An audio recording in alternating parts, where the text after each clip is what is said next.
बिहार के नेता प्रतिपक्ष तेजस्वी यादव ने बड़ा बयान दिया है। तेजस्वी ने मंच से ये कहा है कि जब लालू यादव नहीं डरे तो उनका लड़का भी नहीं डरेगा। जी हां, तेजस्वी यादव बताएं आपको कि तेजस्वी जो है वो अब चुनावी दौरा कर रहे हैं। चुनाव में अभी समय है, लेकिन तेजस्वी अभी से ही बहुत एक्टिव है और कार्यक्रम कर रहे हैं। ऐसे में तेजस्वी यादव ने मंच से जब गरजना शुरू किया, बड़ा बयान दिया और कहा कि ये लोग जो समाज में हिंसा फैला रहे हैं, भाजपा वाले को कहा। बीते दिनों आपने देखा किस तरीके से वक्फ बिल के चलते मुस्लिमों का जुटान पटना के ऐतिहासिक गांधी मैदान में हुआ, जिसमें तेजस्वी पहुंचे और ये कहा हिंदुस्तान किसी के बाप का नहीं है। बड़ा बयान दिया। ऐसे में तेजस्वी ने फिर से बयान दिया है। क्या कुछ कह रहे हैं, बातों को इसके अंतिम पैदान पे जो खड़ा समाज है, जो गरीब समाज है, उनकी लड़ाई जो है उन्होंने बड़ी मजबूती के साथ लड़ी है और हम लोगों की भी वही लड़ाई है। हम लोगों की भी विचारधारा सेक्युलरिज्म, सोशल जस्टिस, सामाजिक न्याय और धर्मनिरपेक्षता है। और मुझे गर्व है कि हमारी पार्टी और हमारे नेता आदरणीय लालू जी ने, चाहे कितने भी सितम विरोधियों ने, भाजपा के लोगों ने कितना भी झुकाने का प्रयास किया, डराने का प्रयास किया, हमारे नेता आदरणीय लालू जी कभी भी भाजपा से डरे नहीं, ना झुके, ना अपने विचारधारा से कोई समझौता किया। और मैं इस मंच के माध्यम से कह सकता हूं, जब लालू जी नहीं डरे तो लालू जी का लड़का भी डराने वाला नहीं। ये जो सामाजिक न्याय की लड़ाई है, धर्मनिरपेक्षता की लड़ाई, इसको हम सब लोग मिल करके लड़ेंगे।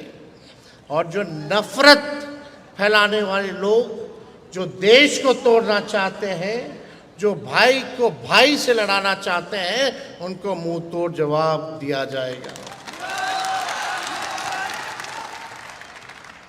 देखिए, हम लोग तो यही कहते हैं कि साझा मुस्कुराइए, साझा गुनगुनाइए, अंधियारा नहीं हम दीप बनकर जब जगमगाएंगे, सबको गले लगाएंगे, सबको अपनाएंगे, हम नफरत नहीं मोहब्बत फैलाएंगे।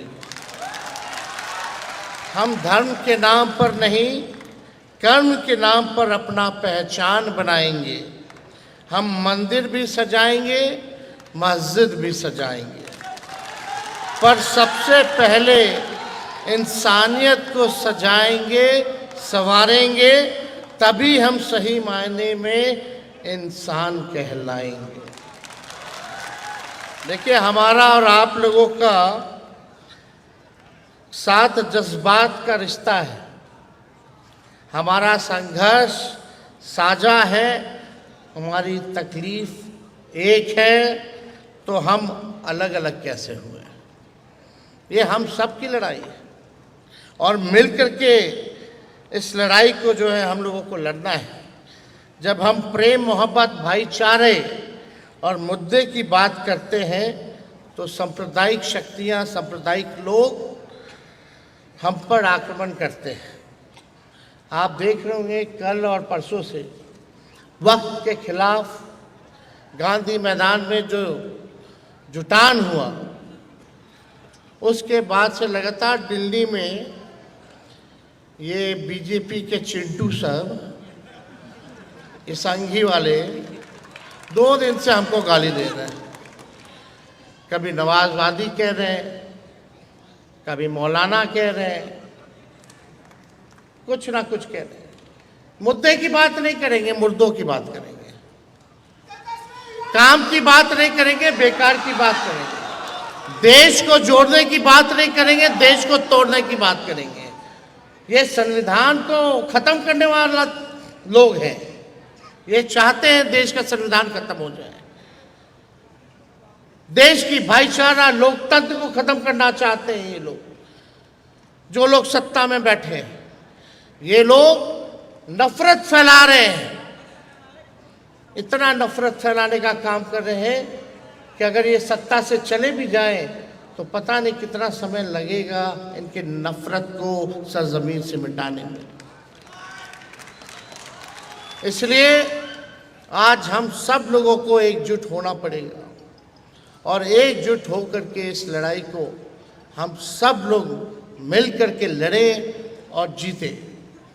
हमने पहले भी कहा, इस देश के कयूम साहब की कितनी कुर्बानी रही। जब जिन्ना जी ने प्रस्ताव पेश किया तो उन्होंने मना किया, नहीं ये देश हमारा हिंदुस्तान है, हम मुसलमान हिंदुस्तान में रहेंगे, अलग से कोई मुसलमान देश या धर्म के आधार पर देश ना बने। इसका उन्होंने खिलाफत करने का काम किया।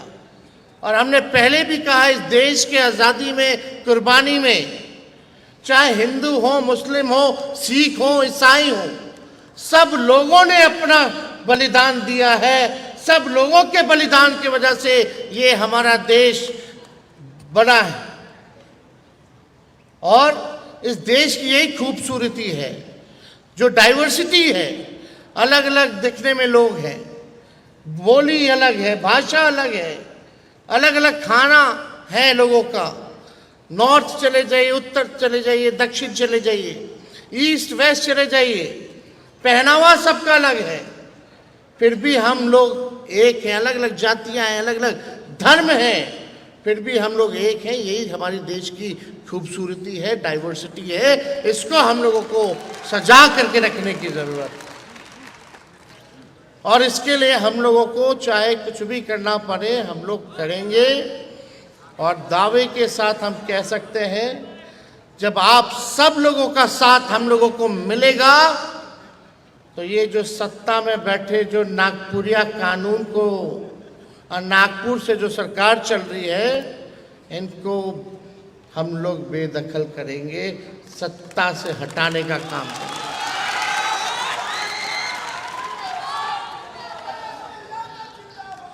हम लोग ज़्यादा कुछ हम नहीं कहेंगे। यहाँ हमारे कांग्रेस के अध्यक्ष, उनको भी अपनी बात को रखना है और आगे का भी हमारा कार्यक्रम है। लेकिन आप लोगों की मांगों को हम लोगों ने सुना है, देखा है, जायज़ मांगे हैं, जायज़ मांगे हैं। इसको हम लोग पूरा कोशिश करेंगे, जहाँ तक हम लोग प्रयास कर सकते हैं, इस मांग को पूरा कराने में अपनी आवाज़ को ज़रूर बुलंद करेंगे। और इनके अब्बू जी खालिद साहब, लालू जी ने एमएलसी बनाने का काम किया था, और अभी तनवीर साहब हैं। अभी हमको बार बार बता रहे थे तनवीर साहब की, पता नहीं मेरे बारे में कितना दुष्प्रचार किया गया कि हम भाजपा में जा रहे हैं, भाजपा में जा रहे हैं। कोई सवाल ही नहीं पैदा हो सकता है, ये कोई मतलब ही नहीं है। हमने बोला, हम तो आप कह रहे हैं, लेकिन ये प्रचार तो हम सुने ही नहीं है। तो हम सब लोग एक हैं। और तनवीर साहब, इनका मोमीन कॉन्फ्रेंस, हम सब लोग साथ मिलकर के रहेंगे, साथ बिहार को बनाने का काम करेंगे और साथ मिलकर के इस सरकार को भी उखाड़ फेंकने का काम करेंगे।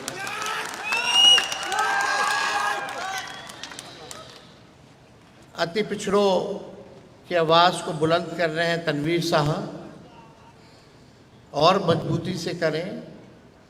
हम सब लोग चाहते हैं कि सभी लोगों को न्याय मिले, उनका हक मिले, उनका अधिकार मिले।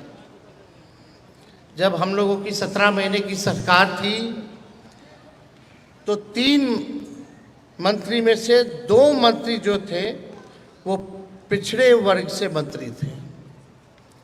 आरजेडी ने स्थानीय एमएलसी के चुनाव में 2 मुसलमान भाइयों को टिकट दिया और दोनों पिछड़े वर्ग के थे। आरजेडी के 17 महीने की सरकार में जो आयोग का गठन कराया गया, टोटल 42 सदस्य बनाए गए, जिनमें से 28 मुसलमान सदस्यों को हम लोगों ने बनाया। 28 सदस्यों में से 60% जो सदस्य थे वो पिछड़े मुसलमान में से थे। लेकिन इतने से ही काम चलने वाला नहीं है। आगे भी हम लोग जो है ध्यान दे रहे हैं। जो आप लोगों की लड़ाई है, हम पूरे दिल से चाहते हैं कि इसमें आप लोगों को भी रिप्रेजेंटेशन मिले जो आगामी चुनाव हो रहा है। हम लोग सब लोगों को साथ लेकर के चलेंगे। ये हम सब लोगों की लड़ाई है, सोशल जस्टिस की लड़ाई है, वो सब लोगों को मिलना है। लेकिन हम सब लोगों को मजबूती के साथ एक रहना है। अभी आपने सुना होगा इस सरकार में, नीतीश जी के और एनडीए की सरकार में आरएसएस कोटा भी चल रहा है।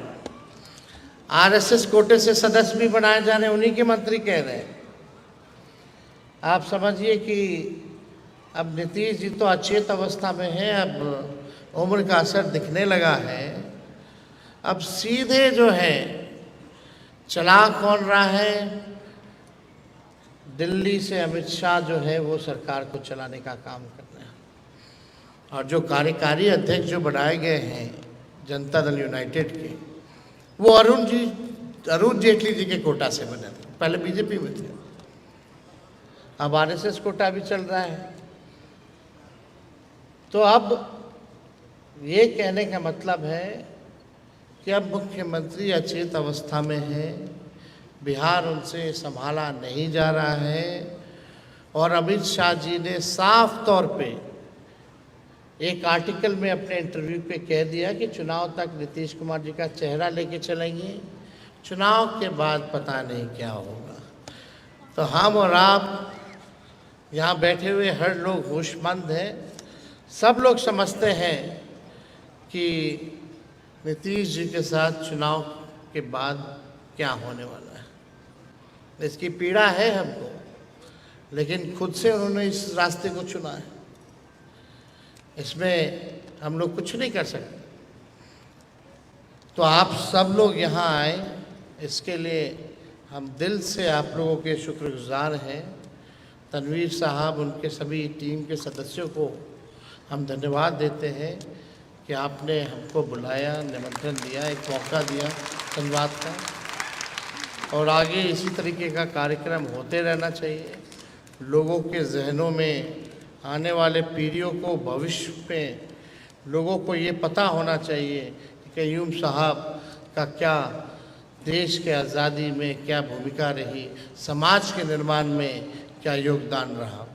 और सभी इनके परिवार के लोग सामने बैठे, इनकी बहनें बैठी हैं, इनके बच्चे बैठे हैं। हम सब लोगों को आदाब सलाम यहीं से करते हुए अपनी बात को विराम देते हैं। बहुत बहुत धन्यवाद। जय हिंद, जय बिहार।